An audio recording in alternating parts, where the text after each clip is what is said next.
Nach der zentralen Gedenkfeier zum 80. Jahrestag der Landung der westlichen Alliierten in der Normandie ging es nun um bilaterale Verhältnisse. Auf seiner mehrtägigen Reise traf sich US-Präsident Joe Biden daher in Paris auch mit dem ukrainischen Präsidenten Zelensky. Zuvor war Zelensky im Nationalkongress Frankreichs zu Gast. Dabei sagte Präsident Macron ihm zu, dass der Ukraine eine ungenannte Zahl von Kampfjets vom Typ Mirage 2000 überlassen werde. Mit ihnen könne das von Russland angegriffene Land sein Staatsgebiet und seinen Luftraum schützen. Außerdem sollten 4.500 ukrainische Soldaten in Frankreich ausgebildet werden. Am kommenden Dienstag wird der ukrainische Präsident Zelensky dann nach Deutschland kommen und im Deutschen Bundestag zu Gast sein und dort auch eine Rede halten. Unser US-Korrespondent Michael Wilber ist für uns im US-Bundesstaat Pennsylvania gerade unterwegs, schaut natürlich auf den US-Wahlkampf, aber hat natürlich auch den Blick auf den US-Präsidenten. Und Michael, der ukrainische Präsident Zelensky hat Biden also nun in Paris getroffen. Es war eigentlich ein Vier-Augen-Gespräch, aber ist da irgendwas schon bekannt geworden, worüber die beiden konkret geredet haben?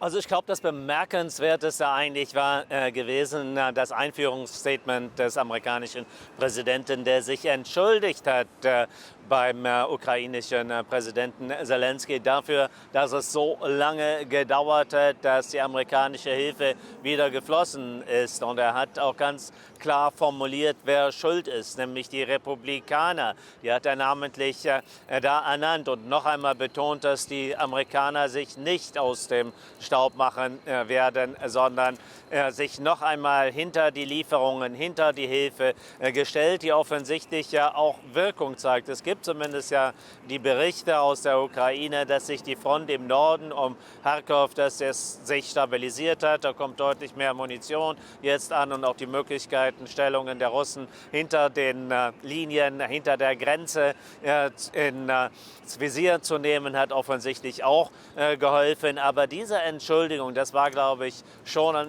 wirklich bemerkenswert, wie ich sagte. Und das hat natürlich auch Implikationen hier für den Wahlkampf in den USA. Joe Biden setzt ein Zeichen nach dem anderen bei seiner Visite in Frankreich, um letztendlich am Ende die Republikaner und deren Spitzenkandidaten Donald Trump zu treffen. Joe Biden wird ja heute Nachmittag noch einmal in der Normandie sein, Michael, und dort auch eine Rede halten. Und das ist eine ganz besondere Rede, das ist zumindest die Ankündigung.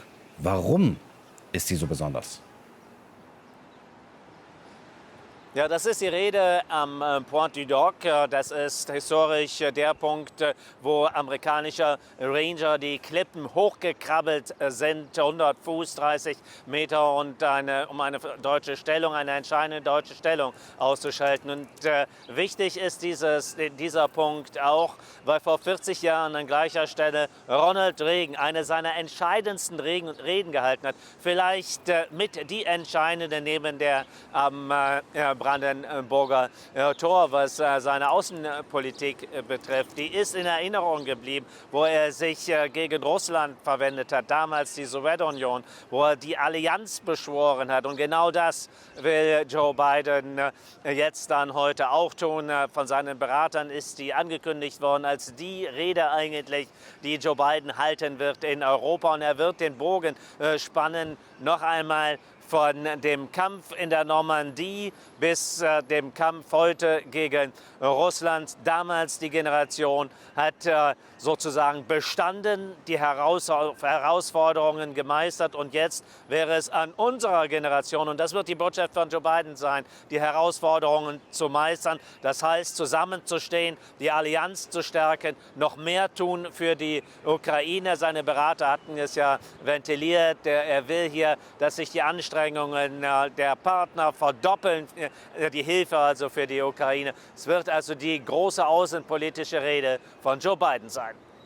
Michael, danke für deine Einordnungen nach Pennsylvania.